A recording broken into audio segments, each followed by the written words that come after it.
దేవుని పరిశుద్ధ నామమునకు స్తోత్రము కలుగునుగాక. చెరువు వచ్చిన మీ అందరికీ యేసు ప్రభు నామంలో వందనాలు తెలియజేస్తున్నాం. నన్ను ఆహ్వానించినటువంటి పెద్దలకు, అవకాశం ఇచ్చిన స్థానిక సంఘ ప్రియులకు అందరికీ కూడా వందనాలు తెలియజేస్తున్నాం. అందరూ బాగున్నారా? బాగా భోజనం చేశారా? అంటే అందరు వినపట్ల వాయిస్ కొద్దిగా అన్న అంటున్నారు, ఇవి సాంబార్లు ముక్కలు పెట్టారు కానీ అసలు ముక్కలు పెట్టలేదుగా అంటున్నారు. ఆ బాధ ఏమన్నా లోపల? ఆ బాధ లేదుగా. రైట్, ఆరోగ్యకరమైన ముక్కలే తిన్నాం. నాకు బాగా ఇష్టం అనమాట. మా దగ్గర ఇప్పుడు మీటింగ్ పెట్టినా దాదాపుగా 95% మాత్రం ఈ ముక్కలే పెడతాం. యోహానకులు బాగా తెలుసు సంగతి. అది ఆరోగ్యకరంగా ఉంటుంది, అందరూ తినడానికి ఆమోదయోగ్యమైంది. మీరు కూడా మంచి భోజనం పెట్టారు, అందుకని స్థానిక సంఘానికి వందనాలు తెలియజేస్తున్నాను. మళ్ళీ ఒకసారి అందరూ బాగున్నారా? నాకు ఈ జవాబు సాటిస్ఫాక్షన్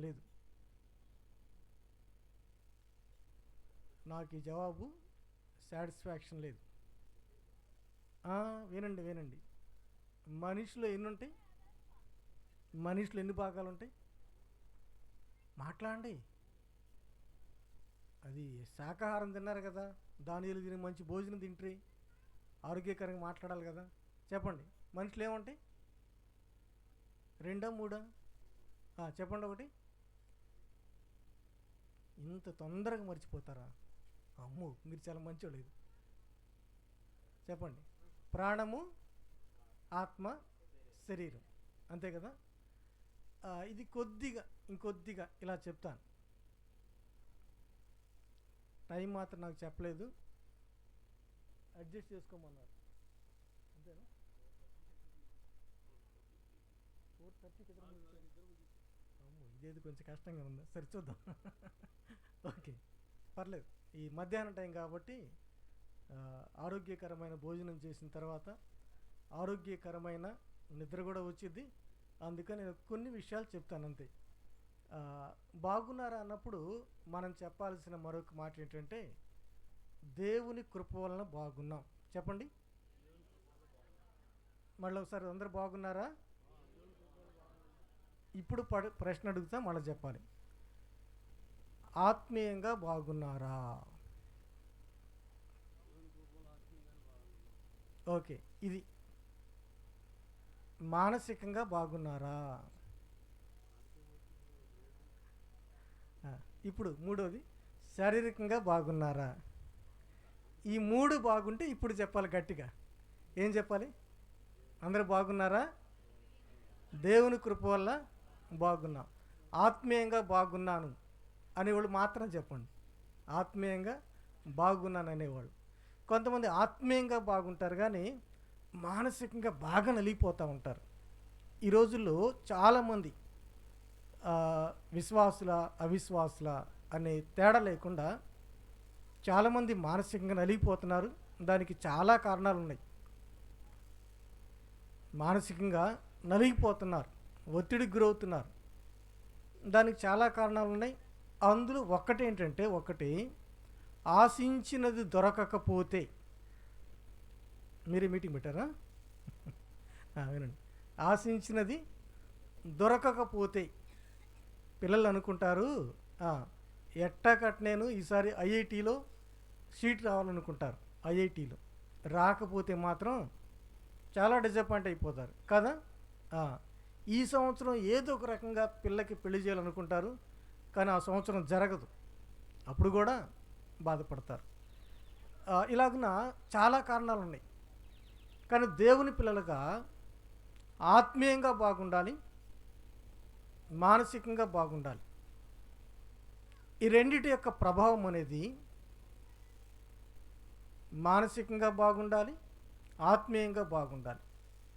ఈ రెంటి ప్రభావం అనేది మన శరీరం మీద చూపిస్తూ ఉంటుంది. మన శరీరానికి ఆరోగ్యం లేదు అంటే ఈ రెండు ఏదో ఒక కారణమైంది. ఆత్మీయంగా మనం బాగుండకపోతే, ఆత్మీయంగా ఆరోగ్యకరంగా లేకపోతే, మనలో ఏమైనా దేవునికి ఆయాసకరమైనది, దేవుని దుఃఖపెట్టే పాపము గనక ఏమైనా ఉన్నట్లయితే దాని ప్రభావం అనేది మన శరీరం మీద కూడా చూపించింది.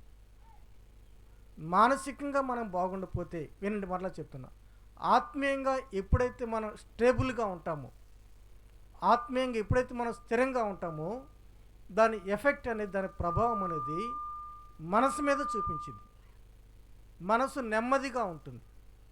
దేవునితో మనము సత్సంబంధము కలిగి, సహవాసము కలిగి, వాక్య సత్యములో నిలబడినప్పుడు, దేవుని మనము తోడుగా కలిగి ఉన్నప్పుడు మన మనసు కూడా నెమ్మదిగా ఉంటుంది. ఎప్పుడైతే ఇవి రెండు ఉంటాయో ఆటోమేటిక్గా శరీరం కూడా బాగానే సహకరిస్తుంది. కాబట్టి ఇప్పుడు చెప్పాలి, ఒకళ్ళు ఇప్పుడు చెప్పడానికి ధైర్యం లేకపోతే ఎవరన్నా ఈ ప్రశ్న వేసినప్పుడు అడుగుతారు మిమ్మల్ని, ఏ ప్రశ్న? నాకేం వినపట్ల. ఏం చెప్పాలి అప్పుడు? దేవుని కృపలో బాగున్నాం. ఇంగ్లీష్లో చాలాసార్లు హౌ ఆర్ యూ అంటే కనుక ఇంగ్లీష్లో ఇచ్చే జవాబు ఏంటంటే I am fine by God's grace. ఇది అంతేకాకుండా తెలియనట్టుగా ఐ ఆమ్ ఫైన్ అంటే సరిపోదు. I am fine by God's grace, దేవుని కృప వల్ల నేను బాగున్నాను అనే మాట చెప్పాలి. ఒకవేళ ప్రభు చిత్తమై ఎప్పుడన్నా మళ్ళా యోహాన్ అంకుల్ నన్ను కనుక పిలిస్తే ఈ ప్రశ్న అడుగుతా. ఏ ప్రశ్న? దానికి ఏం చెప్పాలి? రైట్, మంచిది. ఇప్పుడు వాక్యంలోకి వెళ్దాం. ఇంకా ఉదయకాలం మనము ప్రారంభించిన అంశం చెప్పండి. ఉదయకాల అంశం ఏంటి? దేవునికి కృతజ్ఞతాస్తుతులు చెల్లించుట. దేనిని బట్టి దేవునికి కృతజ్ఞతాస్తుతులు చెల్లించాలి అంటే, మనలో ఉన్న విశ్వాసమును బట్టి, ప్రేమను బట్టి, నిరీక్షణ బట్టి దేవునికి కృతజ్ఞతాస్తుతులు చెల్లించాలి. ఆ ఉన్నటువంటి విశ్వాసము, ప్రేమ, నిరీక్షణ అది మన చాతల్లో చూపించాలి.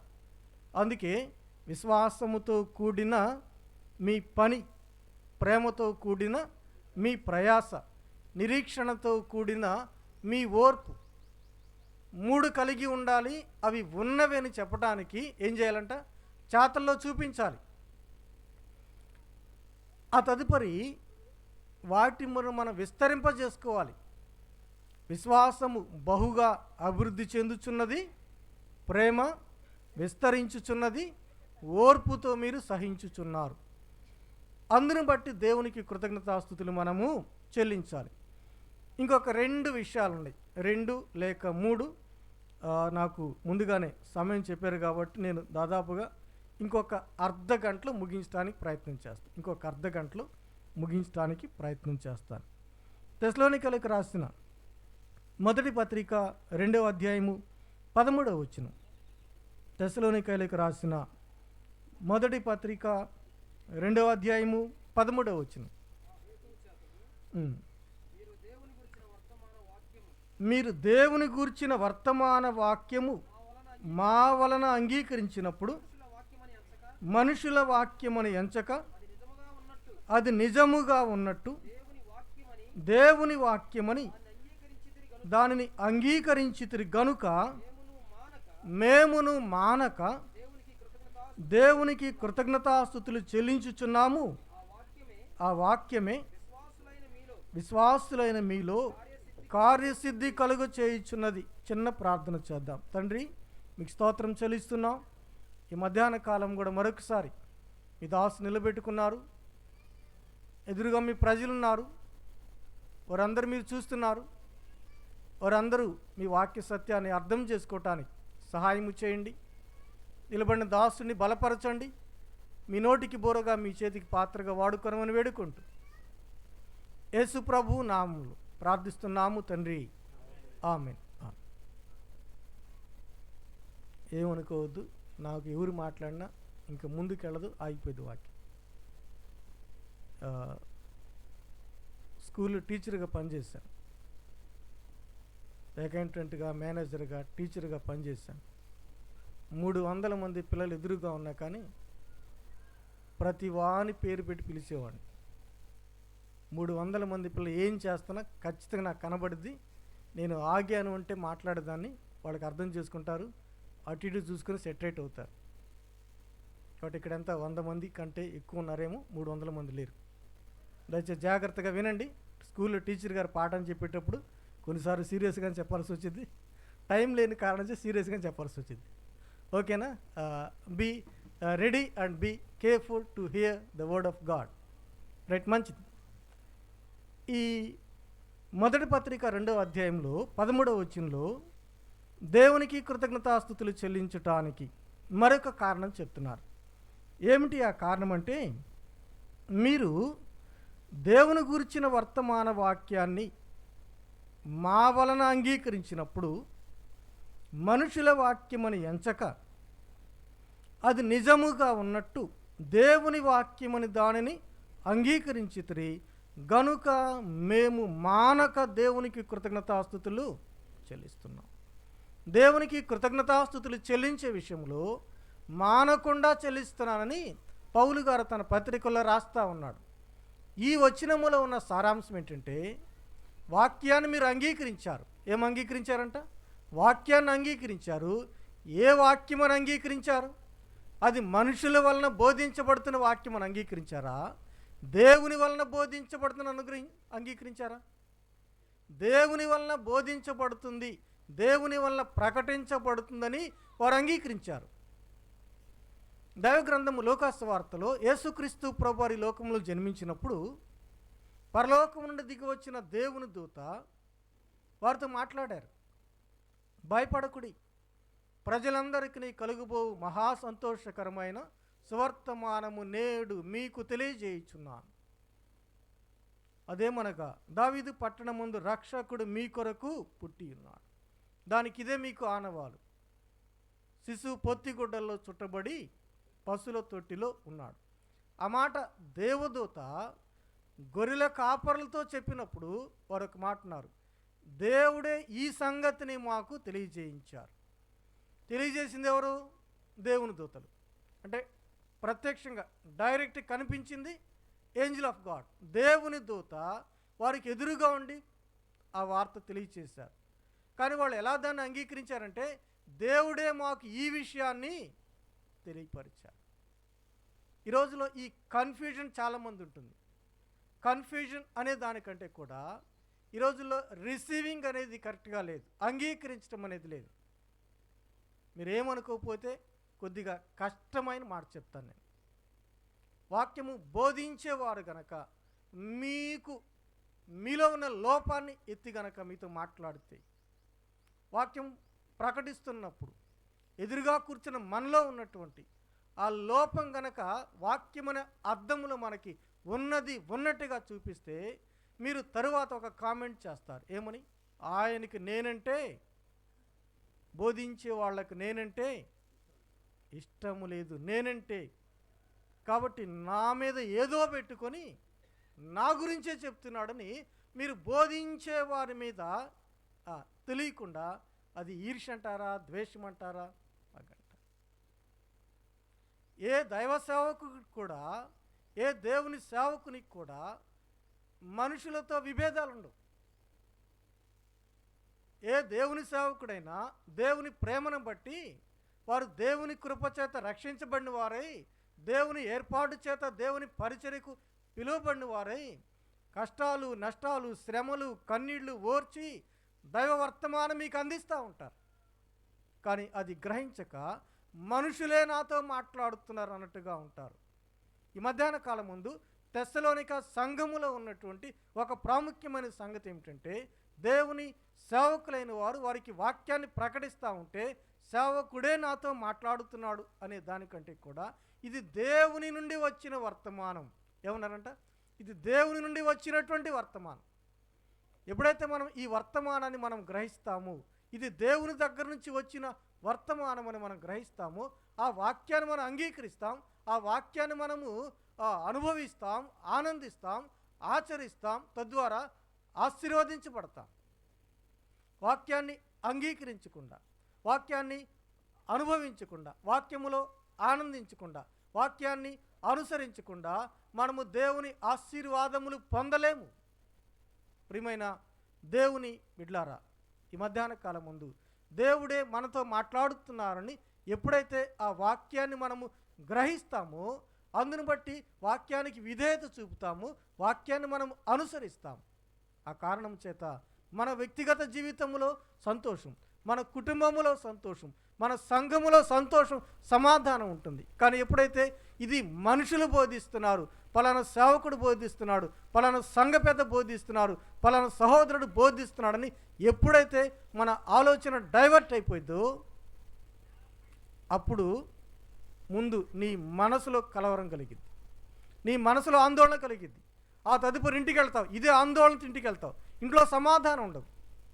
అలాంటి సమాధానం లేని మనసుతో మరలా సంఘానికి వస్తావు, ఇక్కడికి వచ్చి పక్కన వాళ్ళతో చెప్తావు, చూసావా ఆ పలానా అన్న నా గురించే చెప్పాడంటావు. ఇప్పుడు ఈ అక్క కూడా అనేది అన్న కూడా అంటాడు, నిజమే కదా, నా గురించి కూడా చెప్తున్నాడు ఈ మధ్యని. వీళ్ళు ఇద్దరు లేస్తారు. ఇప్పుడు ఇద్దరు లేచి ఏం చేస్తారు? అర్థమైందా? మనలో ఉన్న ఒక చిన్న ఆలోచన, అది దేవుని వాక్యమని, ఇది దేవుని వర్తమానమని గ్రహించినప్పుడు మనం విధేయత చూపుతాం. ఇంకెవరికి మాట్లాడడం అవసరమైతే ఇదిగో ఈరోజు ఈ దేవుని వాక్యం ద్వారా ప్రభు నాతో మాట్లాడారు, ఆ కారణం చేత నేను సరిదిద్దుకున్నాను, నాకు ఆదరణ కలిగింది, నాకు బలము కలిగింది, ఆత్మీయంగా పురికొల్పబడ్డానని నీకు నువ్వుగా పాజిటివ్గా దాన్ని చెప్పగలిగినట్లయితే ఇంకొకళ్ళు కూడా చెప్తారు. ఒక్కొక్క సందర్భంలో, అంటే మీకు అర్థం అవటం కోసం నేను కొన్ని ఎగ్జాంపుల్స్ చెప్తుంటాను, వినండి జాగ్రత్తగా. సంవత్సరం నాకు ఖచ్చితంగా గుర్తుకు రావట్లేదు, 2015 అనుకుంటా, 14-15 ఆ టైంలో గుంటూరులో ఒక సేవకుల సదస్సు జరుగుతూ ఉంది. ప్రేమానందం అన్న సంఘంలో సేవకుల సదస్సు జరుగుతూ ఉంది. ఆ రోజున దేవుని సేవకులు రేనాడ్స్ బాబు అన్న గారు వాక్యం అందిస్తూ ఉన్నారు. అప్పుడు నేనున్న పరిస్థితిని బట్టి నా కాలుకి, ఇప్పటికి యాక్చువల్ నా కాలుకి 3 దెబ్బలు తగిలినాయి. అందులో ఆ రోజు అప్పుడు ఒక దెబ్బ తగిలింది. కట్టుకొని వర్షం పడతా ఉంది, కట్టు తడవకూడదని మరలా దానికి ప్లాస్టిక్ కవర్ తొడుక్కొని నేను బండి డ్రైవ్ చేయలేని కారణం చేత మా బ్రదర్ని పిలిచి ఆయన బండి డ్రైవ్ చేస్తుంటే వచ్చి ఆ మందిరంలో కూర్చొని వాక్యం వింటా ఉన్నా. వచ్చేటప్పుడే ప్రార్థన చేసుకుంటా ఉన్నా, ప్రభువా నాతో మాట్లాడండి, ఈరోజు మీరు నాతో ప్రతిరోజు కూడా ప్రభువా మీరు మాట్లాడమని, నాకంటే చిన్నవాళ్ళు చెప్పొచ్చు, పెద్దవాళ్ళు చెప్పొచ్చు, ఎవరు చెప్పినా ఈరోజు నేను సంఘ నియామకుడికి వెళుతున్నానా, లేదా నేనే వాక్యం ప్రకటించడం కోసం ఒకళ్ళ వర్తమానికుడికి వెళుతున్నానా, ఏదేమైనా నా ప్రార్థన ఏంటంటే మీరు నాతో మాట్లాడిన ప్రభు అని ప్రార్థన చేసుకుని వెళ్తాను. ఆ రోజున దేవుని దాసుల ద్వారా మోషే జీవితంలో ఉన్నటువంటి 3 భాగాలు, ఒక్కొక్క సంవత్సరం 40 సంవత్సరాలు అయితే 120 సంవత్సరాలు.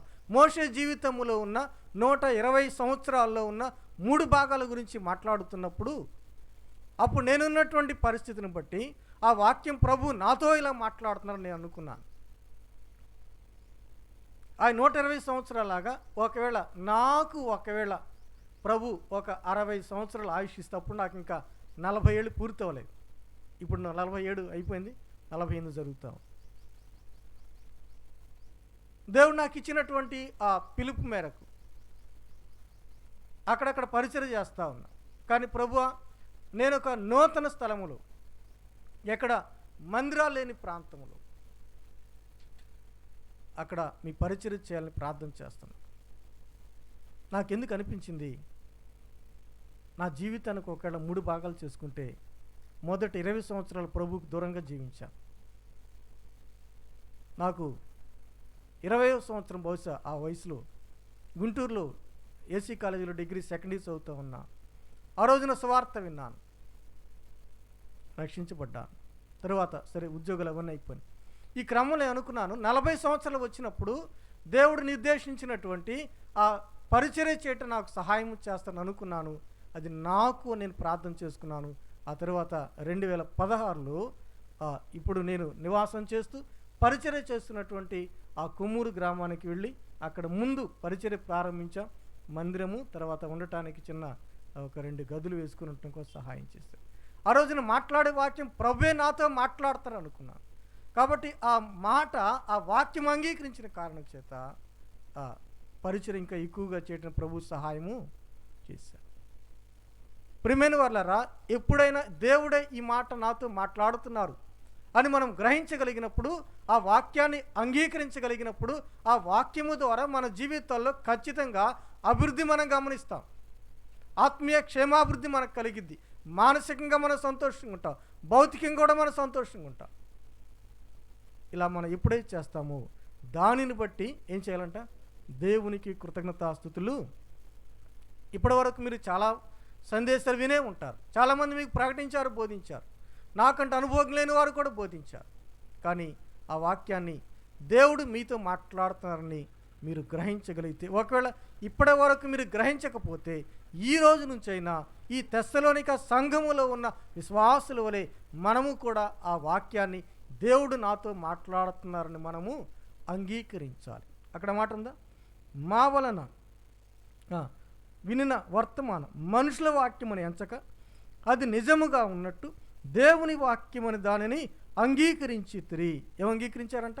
ఆ వర్తమానము దేవుని వాక్యమని అంగీకరించారు గనుక మేము మానక దేవునికి, ఒకసారి అందరూ చెప్తారన్నమాట, ఇంకొద్ది, మేము మానక దేవునికి కృతజ్ఞతాస్తుతులు చెల్లించుచున్నాము. ఒకసారి ఇది దేవుని వాక్యమా కాదా? ఓకే, మేము చదువుకునేటప్పుడైనా లేదంటే ట్రైనింగ్లో ఉన్నప్పుడైనా కానీ ఒక ఈ సబ్జెక్ట్ గురించి మాకు చెప్పేటప్పుడు what the Bible teach about the Bible అనేవాళ్ళు. దేవుని వాక్యము గురించి బైబిల్ గ్రంథం ఏం చెప్తా ఉంది, whether it is word of God or whether it is word of man, ఇది మనుషుల వాక్యమా దేవుని వాక్యమా? How can we identify that? ఎలాగును మనము దానిని నిర్ధారించగలం అది దేవుని వాక్యమని ఎలాగును మనము నిర్ధారించగలం అంటే దానికి దేవుని వాక్యం చెప్పే జవాబు రెండు లేఖనాలు మనం గమనిద్దాం. ముందుగా పేతురు గారు రాసిన 2వ పత్రిక 1వ అధ్యాయం. పేతురు రాసిన 2వ పత్రిక 1వ అధ్యాయము 20-21 వచనాలు. ఒకడు తన ఊహను బట్టి చెప్పుట వలన లేఖనములో ఏ ప్రవచనమును పుట్టదని మొదట గ్రహించుకొనవలెను. ఏలయనగా ప్రవచనము ఎప్పుడును మనుషుల ఇచ్ఛను బట్టి కలుగలేదు, కానీ మనుషులు పరిశుద్ధాత్మ వలన ప్రేరేపింపబడిన వారై దేవుని మూలముగా పలికిరి. మొదట ఏం చెప్తున్నారు? ఒకడు తన ఊహను బట్టి చెప్పుట వలన లేఖనములలో ఏ ప్రవచనము కూడా పుట్టదు అనే సంగతి గ్రహించుకోవాలి. ఈ బైబిల్ గ్రంథాన్ని ఎవరో కల్పించి రాసింది కాదు, ఊహించి రాసింది కాదు, అది కల్పనా కథలు ఎంత మాత్రము కూడా కాదు, అది దేవుడే కదా. దేవుడే తన ఆత్మ వలన మనుషులను ప్రేరేపించగా దేవుని మూలముగా ఆ మాటలు పలికారు, ఆ మాటలు రాశారు. దైవ గ్రంథములో ఉన్న ఆ బైబిల్ గ్రంథాన్ని రచించటానికి దేవుడు వాడుకున్నటువంటి మనుషులు సుమారుగా 40 మంది వాడుకున్నారు. ఒకరేమో బాగా శ్రమల్లో ఉండి రాశారు, ఒకరేమో రాజుగా ఉండి రాజ్యాన్ని పరిపాలన చేస్తూ రాశారు, ఒకళ్ళేమో చెరసాల్లో ఉండి రాశారు, ఒకళ్ళు పశువులు కాస్తూ వాక్యం రాశారు. వీరందరూ కూడా వివిధ రకాలకు చెందిన ప్రజలు, వివిధ రకాల పరిస్థితులలో భిన్నమైనటువంటి ప్రదేశాల్లో రాశారు. 3 ఖండాల్లో రాశారు, 3 భాషల్లో రాశారు. ఈ 66 పుస్తకాలన్నీ కూడా ఒక్క మనిషి రాసినట్టుగా ఉంటుంది. 3 ఖండాల్లో రాశారు. సుమారుగా 1400 సంవత్సరాలకు పైగా పట్టింది ఆది కాండం నుంచి ప్రకటన గ్రంథం రాయటానికి. 3 ఖండాలు, 3 భాషలు రాశారు. 40 రకాల మనుషులు రాశారు. They are all in different situations. వాళ్ళు వివిధ రకాల పరిస్థితుల్లో రాశారు. ఎవరు చదువు వచ్చిన వాడైనా రానివాడైనా. మత్తయి రాశాడు, ఆయన ఒక ట్యాక్స్ కలెక్టర్గా రాశాడు. పేతురు రాశాడు, ఆయన ఒక ఫిషర్మెన్గా రాశాడు, చేపలు పట్టేవాడు. ఆమోస్ రాశాడు, ఒక పశువుల కాపరిగా రాశాడు. దావీదు రాశాడు, గొర్రెల కాపరిగా రాశాడు, రాజుగా రాశాడు. సొలొమోన్ రాశాడు, రాజుగా ఉండి రాశాడు. అవన్నీ ఇంక వివరించడానికి మనకి టైం సరిపోదు. కాబట్టి ఇన్ని రకాల మనుషులు ఈ వివిధ రకాల పరిస్థితులు రాసినప్పటికి కూడా ఆది కాండం మొదలుకొని ప్రకటన గ్రంథం వరకు మనం చదువుతుండగా ఎలా ఉంటుందో చెప్పమంటారా? ఇది ఒక్కరే రాశారు అన్నట్టు కనిపిస్తుంది. కారణం ఏంటంటే రాసింది మనుషులేమో కానీ రాయించింది మాత్రము దేవుడు. So this is the reason. కాబట్టి ఈ కారణం చేత ఇలా ఒక మాట చెప్తాను. ఇప్పుడు మాట్లాడుతుంది నేను కానీ మైక్ కాదుగా, వినేవాళ్ళకి ఎవరు కనపడతారు? వినేవాళ్ళకి మైక్ వినపడుద్ది, దాని వెనక్కుంది నేను. అలాగైతే ఈ మైక్ లాంటి వాళ్ళు వీళ్ళందరూ కూడా రాసిన వీళ్ళందరూ ఎవరంట? ఈ మౌత్ లాంటి వాళ్ళే, బయటికి కనబడదు వీళ్ళే, కానీ ఇంటర్నల్గా వాళ్ళని ప్రేరేపించింది, వాళ్ళ చేత రాయించింది మాత్రము దేవుడు. కాబట్టి లేఖనము ఏ మనిషి యొక్క ఇచ్చను బట్టి పుట్టలేదు, ఏ మనిషి యొక్క ఊహను బట్టి పుట్టలేదు అనే సంగతి గ్రహించి ఆ ప్రవచనం అనేది ఎలాగనంట పరిశుద్ధాత్మ మూలముగా ప్రేరేపించబడి దేవుని చేత ఆ మాటలు రాశారు. దీనికి మరొక వాక్యం చదువుకుందాం. తిమోతికి రాసిన 2వ పత్రిక 3వ అధ్యాయము 16వ వచనం. తిమోతికి రాసిన 2వ పత్రిక 3వ అధ్యాయము 16వ వచనం.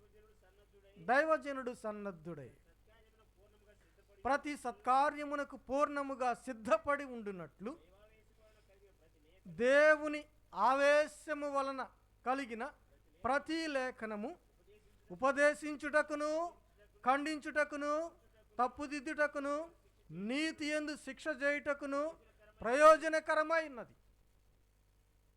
అర్థమైందండి? దైవజనుడంట సన్నద్ధుడై సత్కార్యము చేయటానికి పూర్ణముగా సిద్ధపడి ఉండగా దైవ ఆవేశం అంటే దేవుడు వారిని ఆవేశించగా, గాడ్ ఇన్స్పైర్డ్ ద పీపుల్, ఆయన ప్రేరేపించారు, వారిని దేవుని యొక్క ఆధీనములోకి తీసుకున్నారు.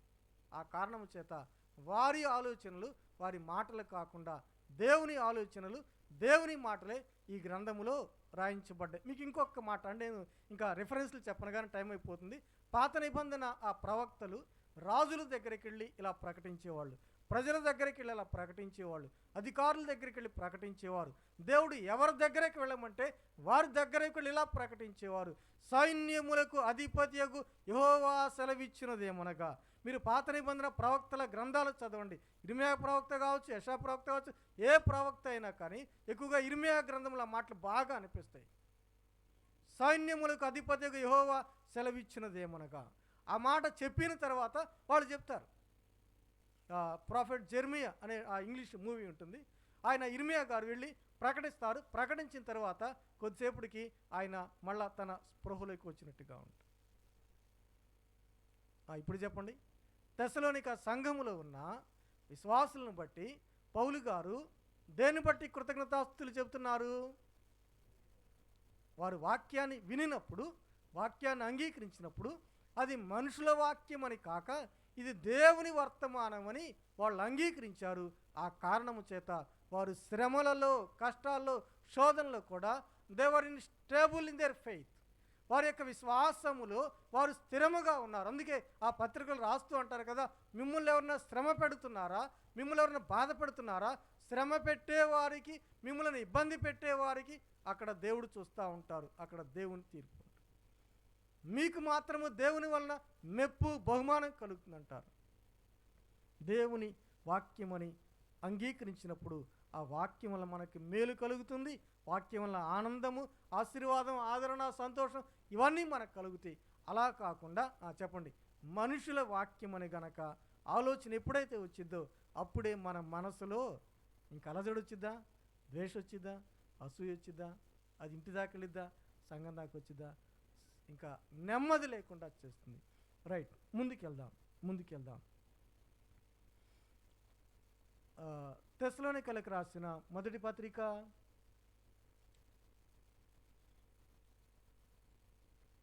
3వ అధ్యాయము తెస్సలోనికలకు రాసిన మొదటి పత్రిక 3వ అధ్యాయము 7 నుంచి 10 వచనాలు. అందుచేత సహోదరులారా, మా ఇబ్బంది అంతట్లోను, శ్రమ అంతట్లోను మీ విశ్వాసమును చూచి మీ విషయములో ఆదరణ పొందితిమి. ఏలైనగా మీరు ప్రభువునందు స్థిరముగా నిలిచితిరా, మేమును బ్రతికినట్టే మేము మీ ముఖము చూచి మీ విశ్వాసములో ఉన్న లోపమును తీర్చునట్లు అనుగ్రహించుమని రాత్రింబగళ్ళు అత్యధికముగా దేవుని వేడుకొనుచుండగా మన దేవుని ఎదుట మిమ్మును బట్టి మేము పొందుచున్న యావత్తు ఆనందము నిమిత్తము దేవునికి తగినట్టుగా కృతజ్ఞతాస్తుతులు ఎలాగూ చెల్లింపగలరు. అంటే ఇక్కడ చాలా విషయాలు చెప్పారు, కానీ మన ఒక్క మాట ఏమిటి అంటే కనుక, మీరు విశ్వాసమందు స్థిరముగా ఉన్నట్లయితే, 7వ వచనం అన్నారు, మా ఇబ్బంది అంతట్లోనూ శ్రమ అంతట్లోనూ మీ విశ్వాసమును చూచి మీ విషయములో ఆదరణ పొందితిమి. ఎందుకనగా మీరు ప్రభువునందు స్థిరముగా నిలిచితిరా మేము బ్రతికినట్టే. అంటే దాన్ని కంక్లూడ్ చేద్దాం, ముగింపులోకి వద్దాం. ఆ ఒక్క వచనాన్ని, మీరు విశ్వాసములో ప్రభువునందు స్థిరముగా ఉన్నట్లయితే మేము దేవునికి కృతజ్ఞతాస్తుతులు చెల్లిస్తాం. మరలా పౌలు గారు చెప్తున్నారు, ఆయనకి ఇబ్బంది కలిగి మా ఇబ్బంది అంతట్లోనూ మా శ్రమ అంతట్లో కూడా మేము మిమ్ములను చూసినప్పుడు మీరు ఎలా ఉండాలంట, మీరు విశ్వాసములో స్థిరంగా ఉండాలి. సారిసారికి మనం జ్ఞాపకం చేసుకుందాం, వారు శ్రమల్లో కూడా, శోధనలో కూడా, ఇబ్బందుల్లో కూడా వారు స్థిరంగా ఉన్నారు. విశ్వాసమందు స్థిరముగా ఉంటే ఒకవేళ మనకు కష్టాలు రావచ్చు, శోధనలు రావచ్చు, బాధలు రావచ్చు, కానీ ఇవేమీ కూడా మన విశ్వాసానికి కదిలించలేవు. విశ్వాసమందు స్థిరముగా ఉంటే దాన్ని బట్టి కృతజ్ఞతాస్తుతులు చెల్లించగలరు. ఉన్నారా స్థిరంగా? విశ్వాసము స్థిరంగా ఉన్నారా? ప్రభు నమ్మిన దగ్గర నుంచి, నమ్మిన నాటి నుండి ఎలా ఉన్నారు?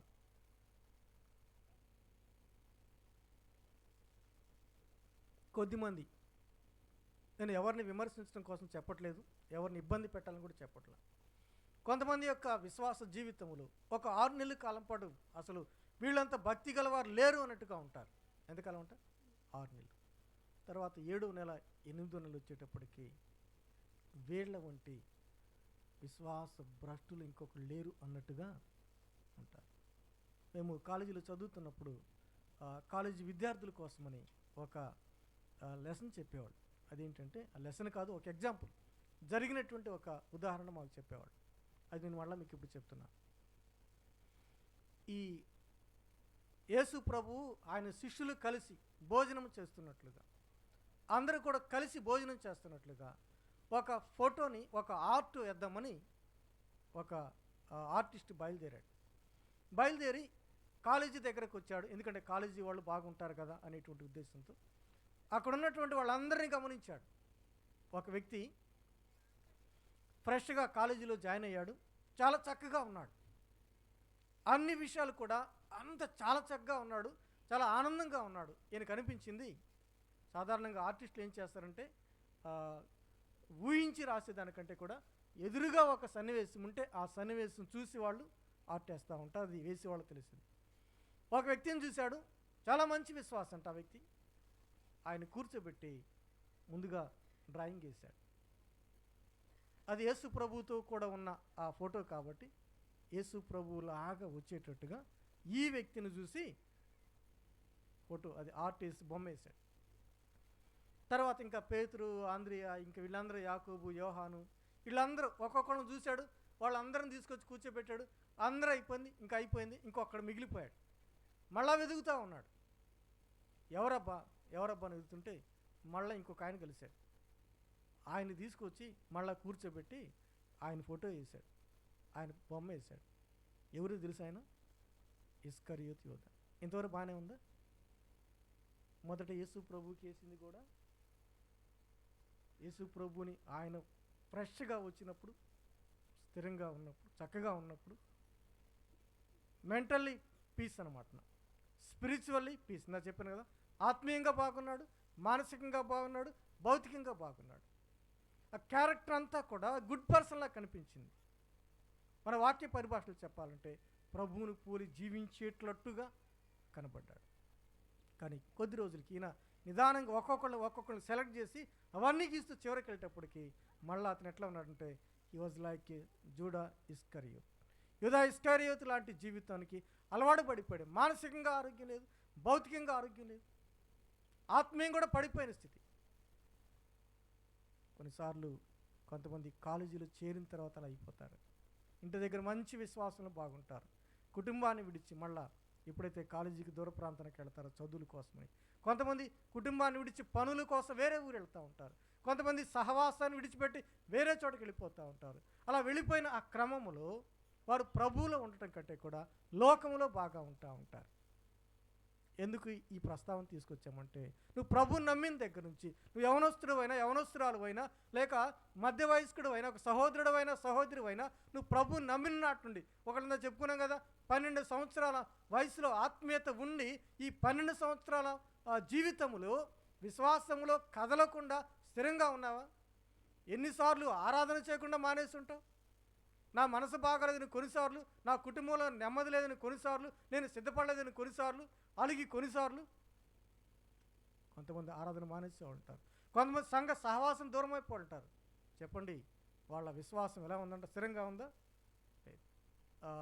లెక్కలో చెప్పేట్టు మ్యాథమెటిక్స్లో గ్రాఫ్ గురించి మాట్లాడతారు. అమ్మ, కొద్దిమంది చదువుకున్న పిల్ల కనపడుతున్నారు. ఏంటంటే గ్రాఫ్ ఉంటుంది కదా, ఎలా ఉంటుంది? స్ట్రైట్గా ఉంటుందా? ఇంకా మీకు అర్థం కావాలంటే ఈసీజీ తీస్తారు కదా, ఈసీజీ మీద పిచ్చి పిచ్చి గీతలు వస్తూ ఉంటాయి. అవి అన్నమాట. అవి క్రమంగా ఉంటాయా? ఉండవు. అది ఆ గీత ఉండాల్సిన రీతిలో ఉంటే మనిషి ఆరోగ్యంగా ఉంటాడు. దాన్ని బట్టి చెబుతాడు ఈ గుండె బాగుందా లేదని. ఆ గ్రాఫ్ కనుక ఆ ఈసీజీ తీసినప్పుడు దాని ఇష్టం వచ్చినట్టు కనుక వచ్చిందంటే అర్థం ఏంటి? గుండె అదే మనకి సింబాలిక్. తర్వాత ఇంకా ఎక్కువ అయిన తర్వాత చేస్తారు, ముందు ఈసీజీ తీస్తారు. ఈసీజీలో ఎలా ఉండాలంట? ఖచ్చితంగా ఉంటే ఆరోగ్యంగా ఉన్నట్టే. ఆత్మీయతలో కూడా మనం ఖచ్చితంగా ఉంటే, మనం స్థిరంగా ఉంటే మన ఆత్మీయ ఆరోగ్యం బాగుంటుంది, మానసికంగా మనం బాగుంటాం. ప్రియమైన వాళ్ళారా, తెస్సలోనిక సంఘానికి రాస్తూ పౌలు గారు చెప్తున్నారు కదా, మీరు ప్రభువులో స్థిరముగా నిలబడ్డారా? విశ్వాసమందు స్థిరముగా నిలబడ్డారా? అందును బట్టి చెప్పండి, దేవునికి కృతజ్ఞతాస్తుతులు చెల్లిస్తున్నాను అన్నారు. ఇంకా మూడవది దీంట్లో, అంటే ఈ మధ్యాహ్నానికి చివరిది, ఈ రోజుకి మూడవది, తెస్సలోనిక 2వ పత్రిక 2వ అధ్యాయము 13వ వచనం. నాకు బాగా ఇష్టమైన మాట, నాకు బాగా ఇష్టమైన మాట. తెస్సలోనికలకు రాసిన 2వ పత్రిక 2వ అధ్యాయము 13వ వచనం. ఒక్కసారి ఏమనుకోకుండా అందరం కలిసి చదువుకుందాం. అందరం కలిసి ఈ వచనం చదువుకుందాం. ప్రభు వలన ప్రేమింపబడిన సహోదరులారా, ఆత్మ మిమ్మును పరిశుద్ధపరచుట వలనను మీరు సత్యమును నమ్ముట వలనను రక్షణ పొందుటకు దేవుడు ఆది నుండి మిమ్మును ఏర్పరచుకొనిన గనుక మేము మిమ్మును బట్టి ఎల్లప్పుడూ దేవునికి కృతజ్ఞతాస్తుతులు చెల్లింప బద్దులమైనాం. ఉదయం కూడా మనం ఇలాంటి మాట చూసుకున్నాం. కృతజ్ఞతాస్తుతులు చెల్లింప బద్దులమై ఉన్నామని అక్కడ పౌలు గారు మాట్లాడతారు. మళ్ళీ ఇక్కడ కూడా మాట్లాడుతున్నారు. దేనిని బట్టి అంటే, ప్రభు వలన ప్రేమింపబడిన సహోదరులారా, ఆత్మ మిమ్మును పరిశుద్ధపరచుట వలన మీరు సత్యమును నమ్ముట వలన రక్షణ పొందుటకు దేవుడు ఆది నుండి మిమ్మును ఏర్పరచుకొనెను. రక్షణ పొందుటకు దేవుడు ఆది నుండి మిమ్మును ఏర్పరచుకొనెను. మళ్ళీ చెప్పండి, రక్షణ పొందుటకు దేవుడు ఆది నుండి మిమ్మును ఏర్పరచుకున్నారు. దేవుడు మనల్ని ఏర్పరచుకున్నారు. దేనికంట?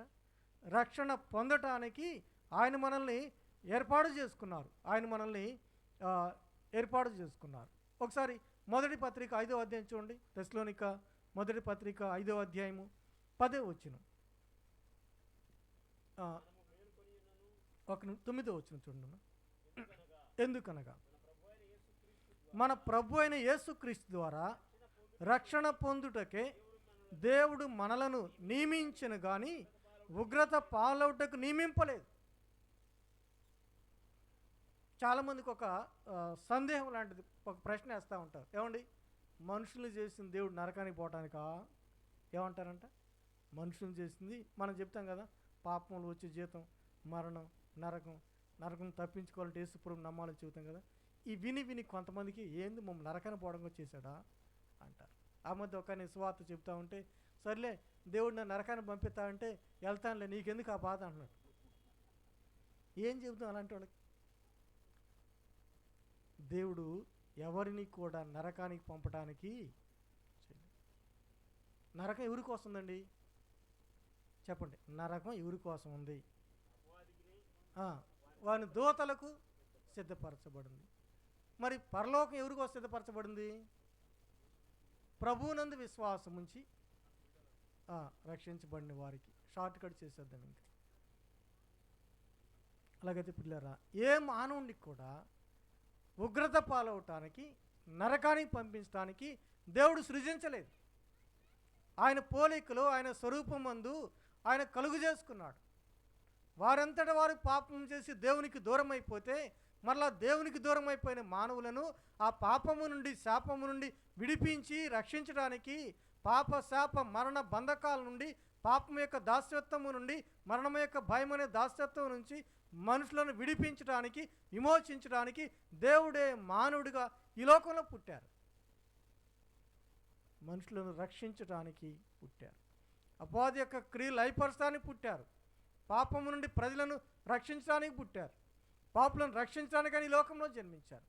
ఇక్కడ అంశం ఏంటంటే, దేవుడు ఎవరిని కూడా చెప్పండి నరకానికి పంపించడం కోసం వాళ్ళంతా వాళ్ళు పోగొట్టుకున్నారు. అది గుర్తుపెట్టుకోవాలి.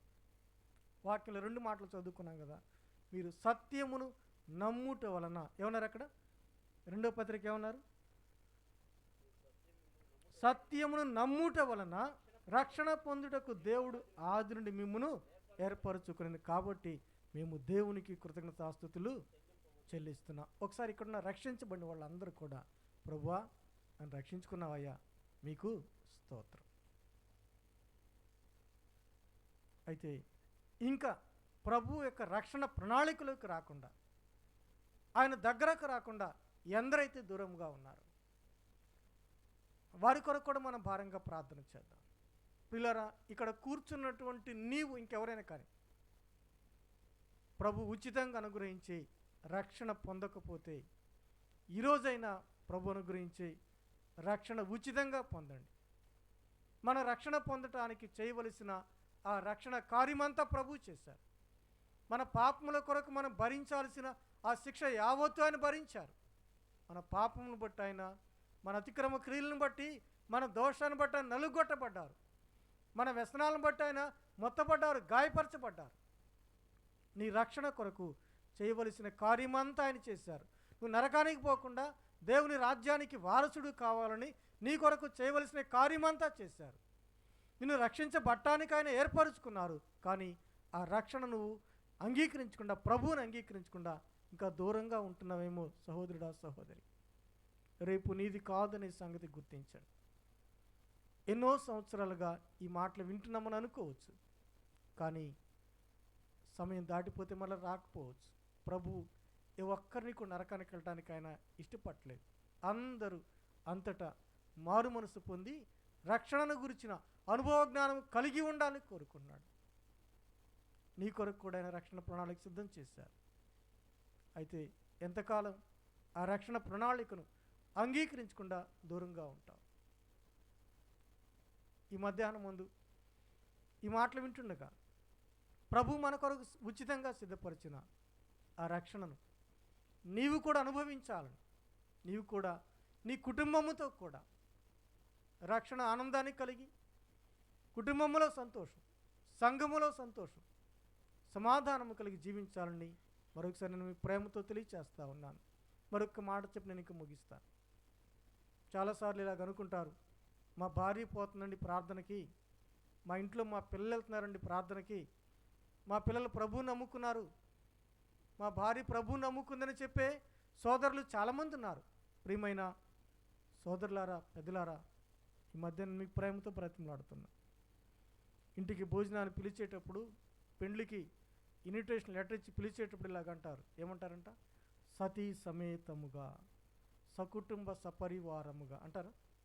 అంటే ఒక వివాహానికి, ఒక ఫంక్షన్కి పిలిచేటప్పుడు కుటుంబంగా పిలుస్తారు. ఎందుకంటే వారి సంతోషములో, వారి ఆనందములో కుటుంబముగా వారు సంతోషించాలి. అలాగైతే పరలోక ప్రభువు కూడా తన రాజ్యములో మనమందరము కుటుంబాలుగా కలిసి ఉండి, కుటుంబాలుగా సంతోషించి ఆనందించాలని ప్రభు ప్రేమతో మనతో మాట్లాడుతూ ఉన్నారు.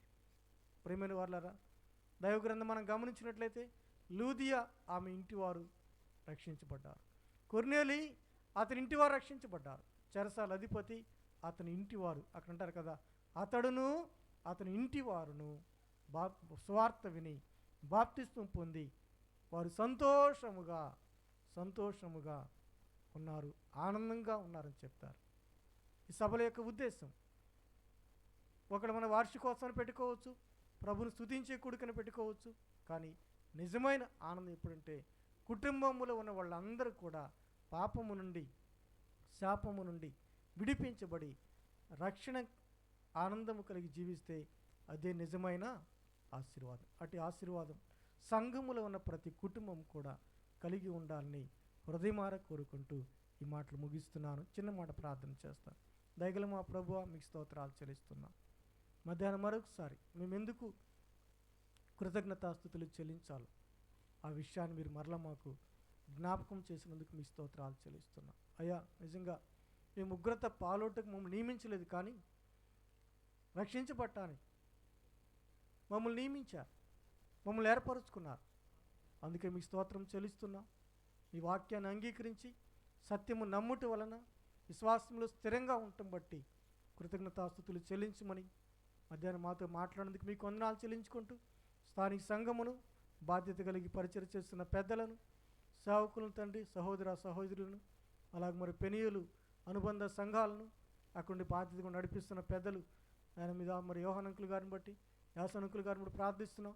వారి కుటుంబాలను, సంఘములను మీరు ఆశీర్వదించమని వేడుకుంటాం. మరొకసారి అచ్చిమపాలెం గ్రామం అంతటి కొరకు ప్రార్థిస్తున్నాం. గ్రామంలో ప్రతి కుటుంబాన్ని మీరు ఆశీర్వదించమని వేడుకుంటూ యేసు ప్రభు నామములో ప్రార్థిస్తున్నాము తండ్రి, ఆమె. అందరికీ వందనాలు.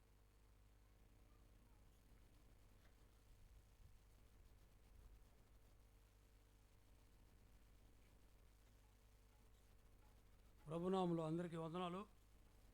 ప్రభు మహాకృపను బట్టి మనం చక్కని మాటలు విన్నాం. మన విశ్వాస జీవితాన్ని గురించి మనం పరీక్షించుకొని చక్కని లేఖన భాగాల్లో చదువుతుంటాం, కానీ వాటి మీద మన మనసు అంతగా పెట్టం. మన మనసు నిలిపి మన జీవితాన్ని సరిచేసుకుంటూ మనల్ని మనం కృతజ్ఞతాస్తుతులు ఎలా చెల్లించాలో, ఎందుకు చెల్లించాలో అనే విషయాన్ని గురించి తెలుసుకున్నాం. మంచి వర్తమానం అందించినటువంటి జీవి సాగర్ గారికి సంఘం తరఫున వందనాలు తెలుపుతున్నాం. అలాగే వారి కుటుంబంలో బిడ్డల కొరకు ప్రార్థన చేయండి, చదువుకుంటున్నారు. వారి యొక్క పరిచర్య అంటే నేను వాళ్ళు ఉన్నప్పుడు పొగడకూడదు, కానీ అంటే చెప్పాలి కాబట్టి చెబుతున్నాను. ఏం పర్లేదులే, ఎందుకంటే వాళ్ళ వినపడుతుంది. ఎందుకంటే అక్కడ ఏరియాలో పని జరుగుతున్నప్పుడు అమ్మాయి ఉంది, తన భార్య చక్కని పరిచర్య చేసి పంపించింది. రెండోది, వస్తున్నామంటే ఎంత ఆనందంగా, ఒక ఆడవాళ్ళు అయితే వస్తున్నాడా, ఈ కర్మగారు వస్తున్నాడా అని చెప్పి అనుకునేవాళ్ళు ఉంటారు. ఆ అమ్మాయి అయితే ఎదురు చూసింది. ఒక్కోసారి ప్రేమానందం గారు మేము కలిసి చాలా దూరం వెళ్తుంటే ఎవరు చేసి పంపరు, మాకు అల్పాహారం చేసి పంపించేసింది. ఎందుకు చెబుతున్నారంటే మనం చేయమని కాదు, ఆ ప్రేమ వేరు, ఆ కనికరం వేరు, ఆ కృప వేరు. అది ప్రతి మనిషిలో ఉండదు. డబ్బు ఉంటుంది, విశ్వాసం ఉంటారు, పరలోకం వెళతారు, కాదు దానికి కాదల్లా, దానికి తోడు ప్రేమ కూడా ఉండాలి. ఇంకెందుకో చెప్పడం అనేది కాదు, కానీ వాళ్ళు చదువుకునేటప్పుడు కూడా అలాగే కాలేజీ చదువుకునేటప్పుడు రక్షించబడ్డారు. ఆ విషయంలో కొన్ని చెబుతూ వచ్చే టైం చాలదలే. కానీ సాగర్ గారు 3 సంఘాలు చూస్తారు, అందులో కొన్ని శ్రమలు కూడా ఎదుర్కొన్నాడు. అయినా ప్రభు కనికరించి స్టెప్ వాడుకుంటూ ఉన్నాడు. ఆ కుటుంబం కొరకు, సంఘం కొరకు మనం ప్రార్థన చేద్దాం. మనకు అందులో కూడా అసోసియేషన్లో కూడా మన ఫెలోషిప్ మీటింగ్లో కూడా అతను మేము మొన్నటి వరకు ట్రెజరీగా దీనిగానే ఉంచాము. అన్ని అకౌంట్స్ అన్నీ చూసి చూస్తున్నాడు. ఇంకా ఆయన కుటుంబంలో అతను వర్ధిల్లేటట్టుగా, యవనొచ్చుడు కనుక మాకంటే చిన్నవాడు కనుక వర్ధిల్లాలని మనం ప్రార్థన చేద్దాం. ఈ మంచి వర్తమానం ఇచ్చినట్టు సార్ గారికి వందనాలు చెల్లిస్తున్నాం. ఇప్పుడు ఒక పాట పాడి తర్వాత దైవ సేవకులకి సమయం ఇద్దాం. భార్య పాట మన దైవజనం వచ్చి ఒక పాట పాడతాడు. ఆ తర్వాత మనం ప్రార్థన చేసుకుని మరి దైవ చౌకులకి స్తంభం ఇద్దాం. దైవజనం రాయ.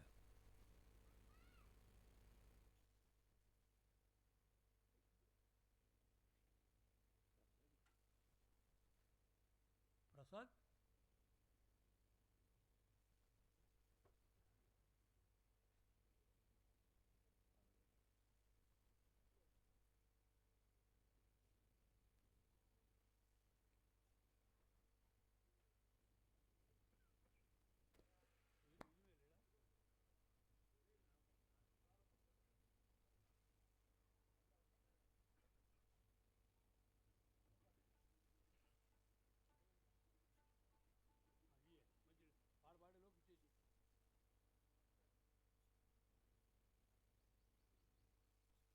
క్రైస్తవ సునాద కీర్తనలో నుంచి చిన్న పుస్తకాలలో 541, మరొక నంబర్ పుస్తకంలో 766. శ్రమలు లేని జీవితమును కోరుకొనకుము సోదరా, శ్రమలు లేని జీవితమును కోరుకొనకుము సోదరి, శ్రమలు లేని జీవితములో క్రమము దొరకదు సోదరి, శ్రమలు లేని జీవితమును కోరుకొనకుము సోదరా.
ఇప్పుడు జస్వంత్ గారు వర్తమానం అందించబోతుండగా అయా మంచినీళ్ళ కూడా ఆపేసిండగా ఇప్పుడు ప్రసాద్ వచ్చి ప్రార్థన చేస్తారు.